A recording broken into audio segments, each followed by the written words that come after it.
सागर पहाड़ों से विशाल है तेरा प्रेम मेरे प्रति। मैं अपने दिल खोले यहाँ पाने खड़ा हूँ चंगाई।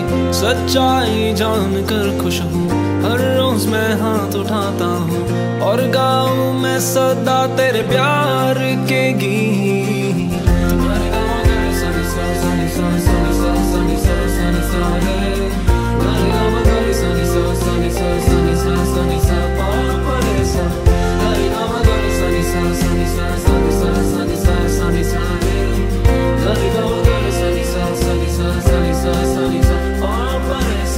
सागर पहाड़ों से विशाल है तेरा प्रेम मेरे प्रति।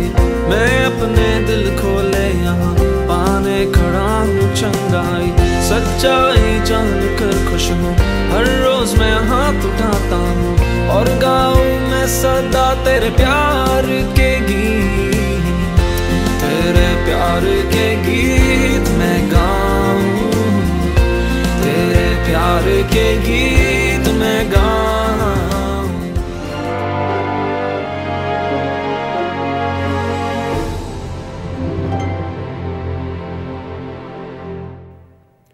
वचन संगीत के सारे प्रेक्षकों को प्रभु यीशु के नाम शांति और कृपा। निर्गमन ग्रंथ अध्याय 14 और वचन 14। प्रभु ही तुम्हारी ओर से युद्ध करेगा और तुम लोगों को कुछ भी नहीं करना पड़ेगा। प्रभु ही तुम्हारी ओर से युद्ध करेगा और तुम लोगों को कुछ भी नहीं करना पड़ेगा। हाँ मेरे प्यारे भाइयों और बहनों, आइए हम हमारे प्रभु की स्तुति करें, उसे धन्यवाद दें जो हमारे ओर से युद्ध करता है। हमारे जीवन के सारे संघर्ष उन्हें सौंप दें। आओ उसकी स्तुति करें, उसको धन्यवाद दें।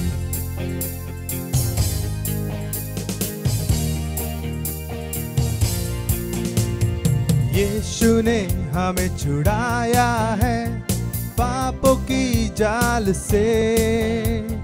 यीशु ने हमें बचाया है शैतान की चाल से।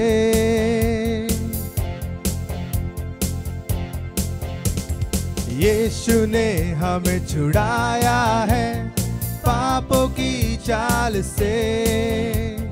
यीशु ने हमें बचाया है शैतान की चाल से।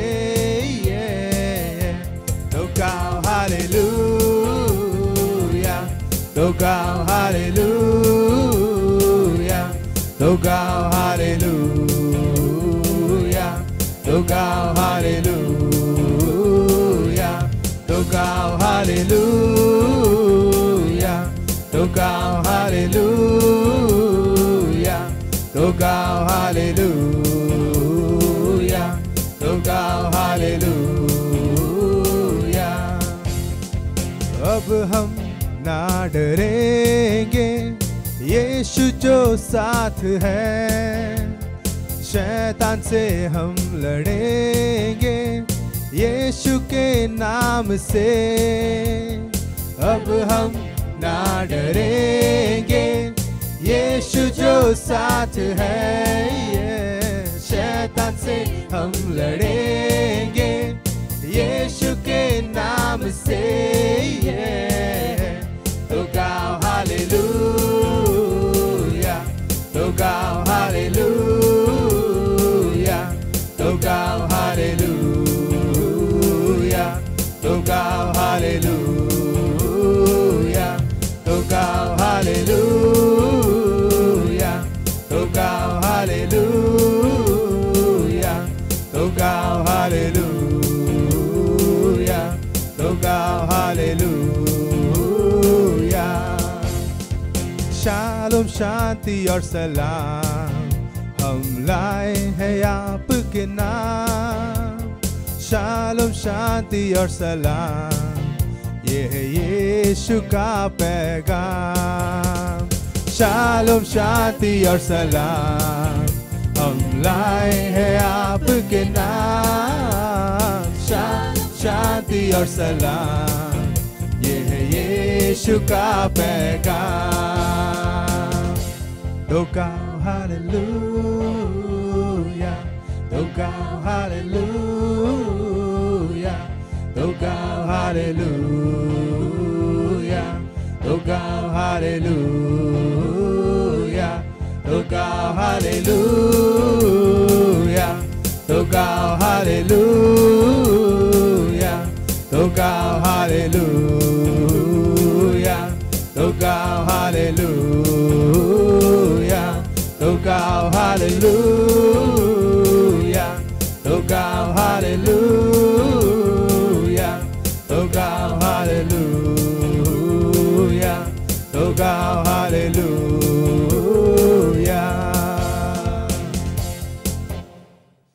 आज का चिंता का विषय है सबसे बड़ा निमंत्रण या सबसे बड़ा आमंत्रण। प्रभु हमारे ईश्वर, हमारे परमेश्वर हम सबको न्योता देते हैं, और ये निमंत्रण और ये आमंत्रण आत्मिक जीवन को लेकर है, आत्मिक जीवन को लेकर है। उतना समय तो नहीं है कि पूरा ये वचन पढ़े, लेकिन जिस बात पर हम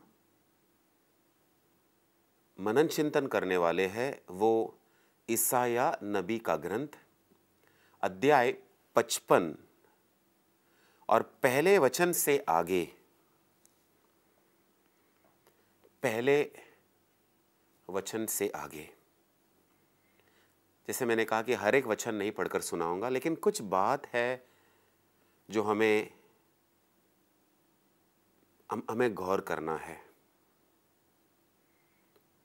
सबसे पहली बात प्रभु यहां पर कहते हैं पानी के बारे में, कि वो पानी देता है। मेरे प्यारे भाइयों और बहनों, ये पानी का मतलब क्या है? ये पानी का मतलब है पवित्र आत्मा। तो मैं नहीं बताऊंगा आपको किस वचन से ये लिया गया है, किस या कौन सा बाग है ये। आप जरूर घर में बैठकर ईसाया नबी का अध्याय और 55वां अध्याय जरूर पढ़ना, लेकिन कौन सा वचन है आप ढूंढ कर निकालना। तो यहां पर लिखा गया है कि वो पानी देता है, और पानी का प्रतीक है पवित्र आत्मा। अगर हम सच्चे रूप से सचमुच आत्मिक जीवन जीना चाहते हैं तो बहुत जरूरी है कि हम हमारे बल से, हमारे शक्ति से न जिए, बल्कि पवित्र आत्मा की शक्ति से जिए। प्रभु यीशु ने खुद कहा है कि मैं तुम्हें एक सहायक दूंगा। प्रभु यीशु ऐसे भी कह सकते थे, ठीक है अब तुम खुद जियो, लेकिन प्रभु को पता है कि विश्वास में आने के बाद भी, नया जीवन जीने के बाद भी हम अपना खुद का जीवन नहीं जी सकते। अपने आप में हम दुर्बल हैं। इस बात को याद करना है और अपने मन में रखना है कि हमारा पापमय शरीर के साथ हमारा संघर्ष है। इसलिए बात बात पर संत पौल हमें यह याद दिलाते थे। उदाहरण रोमियो को लिखा गया पत्र अध्याय 8 में हम देखेंगे ये संघर्ष जो पवित्र आत्मा और शरीर के साथ है। उसी तरह से गलातियों को लिखा गया पत्र अध्याय 5 और वचन 16 में प्रभु का वचन कुछ ऐसा लिखा गया है कि पवित्र आत्मा के प्रेरणा से जियो और तुम शरीर के वासनाओं को लुभाओगे नहीं।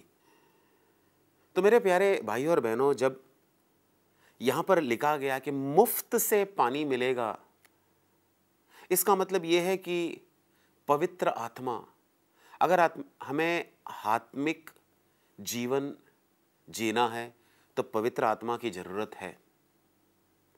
पवित्र आत्मा के बिना हम आत्मिक जीवन जी नहीं सकते और हम अपने आप से कोई समझौता भी नहीं कर सकते। ठीक है, एक ध्यान सभा में भाग लिया, अब मैं प्रार्थना संघ का एक भाग हूं तो सब कुछ ठीक हो गया, नहीं। संघर्ष तो जारी रहेगा, आखिरी मरते दम तक ये संघर्ष हर एक विश्वासी के जीवन में जारी रहेगा और हमें पवित्र आत्मा की जरूरत है। और जो मुझे बहुत अच्छा लगा है, आप जब पढ़ोगे तो इस शब्द को जरूर देखना, जो शब्द लिखा गया है मुफ्त। और उसके बाद उसके आगे के वचन में प्रभु यीशु ने कहा है अन्न, अंगूरी दूध। ये अन्न और अंगूरी ये किसका प्रतीक है? प्रभु यीशु का प्रतीक है, संस्कारों का प्रतीक है, पवित्र मीसा बलिदान का प्रतीक है, जो हमारे आत्मा को भोजन है, अन्न है, अंगूरी है, दूध है। क्या न्योता है ये, क्या निमंत्रण है। दुख इसी बात का है कि कई सारे लोग इस निमंत्रण को, इस आमंत्रण को, इस न्योता को टुकराते हैं, क्योंकि उनके जीवन में समझौता है। इस जीवन का भी कुछ वो चाहते हैं, उस जीवन का भी। सच कहता हूं, आत्मिक जीवन, ऐसा समझौता के कारण आत्मिक जीवन हम कभी नहीं जी पाएंगे। तो यहां पर यह निमंत्रण है, आओ मुफ्त में पानी पियो जो पवित्र आत्मा है, आओ मुफ्त में भोजन करो जो उसका पवित्र वचन है, संस्कार है, पवित्र मीसा है। हर दिन हमें वचन को पढ़ना है, हर दिन वचन पर मनन चिंतन करना है। और पवित्र मीसा में हम क्या करते हैं? पवित्र मीसा में खुद स्वयं प्रभु यीशु रोटी का रूप लेते हैं। वो अपना शरीर और लहू हम सबको दे देते हैं। कैसा प्यार का प्रतीक। और जहां कहां पर भी, दुनिया के कोने कोने में जहां कहां पर भी पवित्र मीसा मनाया जाता है, वहां हम ये देखते हैं कि प्रभु यीशु खुद वहां उतर आते हैं और अपने विश्वासियों को, जो विश्वास करते हैं, जो आत्मिक जीवन जीना चाहते हैं, उसे पूरा करते हैं। एक और बात जो मुझे आकर्षित किया, यशायाह नबी का ग्रंथ अध्याय 55 और वचन 2 में, यह है गलत भोजन। मतलब मुफ्त में पानी मिलेगा, अन्न मिलेगा, अंगूरी मिलेगा, दूध मिलेगा, लेकिन यहां पर प्रभु का वचन हमें एक तरह से सावधान करता है कि इस दुनिया में गलत भोजन भी भेजा जाता है। कहते हैं कि ये लेने से तुम परिपूर्ण जीवन जियोगे और इसका सेवन करने से सारे दुख तकलीफ हट जाएंगे। लेकिन मेरे प्यारे भाइयों और बहनों, जैसे वचन में दिया गया है कि यह गलत भोजन है जो पवित्र आत्मा से हमें भरपूर नहीं करता, जो हमारे आत्मिक भोजन नहीं है, वो सब कुछ गलत है। टीवी के सामने घंटों घंटों बैठना ये गलत भोजन है। इससे हमको क्या लाभ? यूं ही पैसे उड़ाना ये गलत भोजन है, इससे हमें क्या लाभ? कई सारे किताब है जो ज्ञान देते हैं और ज्ञान के नाम पर हम ऐसे किताब पढ़ते हैं। मैं इसका बिल्कुल खिलाफ नहीं, लेकिन एक विश्वासी के सामने ऐसा सवाल है, क्या सबसे उम्दा, सबसे बढ़िया ज्ञान हमें बाइबल में, पवित्र वचन में नहीं मिलेगा? क्या यह नहीं दिया जाता? तो फिर ज्ञान के नाम हम गलत किताब क्यों पढ़ते हैं? और याद रखना, गलत किताब पढ़ते पढ़ते हम शैतान के जाल में अनदेखा में फंस जाते हैं। कई लोग ऐसे शुरुआत करते हैं कि प्रभु यीशु एकमात्र रक्षक है, मोचन सिर्फ प्रभु यीशु से है, लेकिन बाद में उनका सोच और विचार बिल्कुल बदल जाता है। वो ऐसे भी कहने लगते हैं कि रक्षा सिर्फ प्रभु यीशु से नहीं है, और कई रास्ते हैं। ये क्यों हुआ? क्योंकि लिए वो गलत भोजन खाए। सावधान रहना है। वचन 3 में ऐसा लिखा गया है, आत्मा को जीवन प्राप्त होगा। सही भोजन, सही पानी और सही भोजन का सेवन करने से हमारे आत्मा को जीवन प्राप्त होगा, मतलब आत्मिक जीवन। और मेरे प्यारे भाइयों और बहनों, अगर आप वचन 5 को पढ़े तो यहां पर यह न्योता सबको है। ऐसा नहीं है कि यह न्योता सिर्फ ईसाइयों के है, क्योंकि लिए प्रभु जानते हैं कि कई सारे ईसाई इस न्योता को सुनेंगे लेकिन इस न्योता को टुकरा देंगे। लेकिन कई और दूसरे जाति के लोग हैं, इस न्योता को सुनेंगे और इसका स्वीकार भी करेंगे। देखो यहां पर लिखा है वचन छठा वचन में, जब तुम ईश्वर को पा सकते हो तब पाना। अगर आज तुम्हारा समय है, मेरा समय है कि ईश्वर को हमें पाना है, तो आज हमें ईश्वर को पाना है। कल का हमें कुछ पता नहीं, ये कल तक नहीं छोड़ना। कई लोग कहते हैं कि मैं जब नौकरी से रिटायर होऊंगा तब मैं ईश्वर को पाऊंगा। किसने देखा है वो दिन? अगर आज ईश्वर आपसे कह रहा है, क्या तुम मुझे जानना नहीं चाहते? क्या मेरा न्योता तुम स्वीकार नहीं करना चाहते? तो ना नहीं कहना मेरे भाई, मेरे बहन।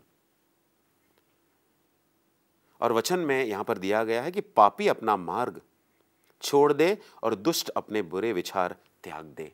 हम सबको न्योता है। हम कोई पेड़ से नहीं टपके हैं, हम भी पहले पाप में डूबे थे। पापी अपने मार्ग को छोड़ दे और दुष्ट अपने बुरे विचार त्याग दे। और आगे लिखा गया कि वो दया सागर है। हाँ मेरे प्यारे भाइयों और बहनों, आज आप क्या करेंगे? इस न्योता को स्वीकार करेंगे या उसे इनकार करेंगे? हां कहेंगे या ना कहेंगे? आज के बाद कल किसने देखा है? आइए हम सब प्रार्थना करें। हम सब ईश्वर से अनुग्रह मांगे कि हम इस न्योता को स्वीकार करें और आत्मिक जीवन में आगे बढ़े। प्रभु यीशु इससे बहुत प्रसन्न होता है कि एक विश्वासी आत्मिक जीवन में आगे बढ़े। आइए हम प्रार्थना करें। आंखों को बंद रखें, हथेली को जोड़ दे। हे मेरे अब्बा पिता, हम तुझे धन्यवाद देते हैं कि तूने हमें न्योता दिया है, आत्मिक जीवन के लिए न्योता दिया है। बिल्कुल मुफ्त है, हमें कुछ नहीं देना है। पवित्र आत्मा से भरपूर होने के लिए, पवित्र वचन और संस्कारों से भरपूर होने के लिए तूने हमें न्योता दिया है। तू दया सागर है। तू हमसे कहता है कि हमारे पाप के मार्ग को छोड़ दे, क्योंकि तू दया सागर है। हे प्रभु, तो हमें कृपा दे कि हम आपके आमंत्रण, आपके न्योता को स्वीकारें। यह प्रार्थना हम तेरे पुत्र यीशु के नाम पर करते हैं। आमीन।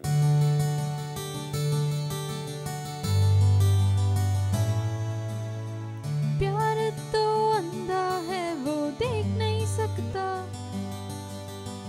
प्यार तो बहरा है, वो सुन नहीं सकता। प्यार तो गूंगा है, वो कुछ बोल नहीं पाता। प्यार तो पागल जब दो प्रेमी मिल जाए तब दुनिया भाड़ में जाए, और उनके प्रेम की कोई समझ नहीं। उस प्रेम से कहीं ज्यादा है मेरा जीवन दाता, जिसने मेरे लिए अपनी जान भी दी।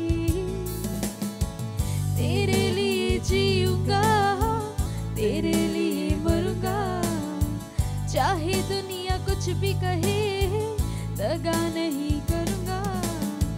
तेरे लिए जीऊंगा, तेरे लिए मरूंगा, जब दुनिया छोड़ दे मुझको तेरे पास आऊंगा।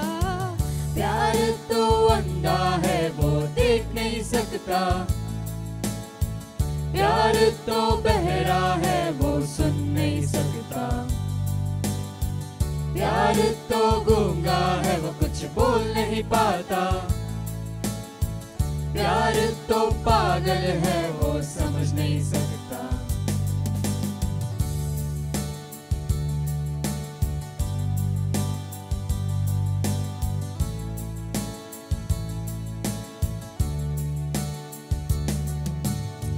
सूरज और चांद सितारे गाते हैं तेरे तराने, लेकिन तेरे प्रेम की उन्हें समझ नहीं। धरती पर तेरे प्यारे अब अपने हाथ उठाते और मिलकर गाए तेरे प्रेम के गीत।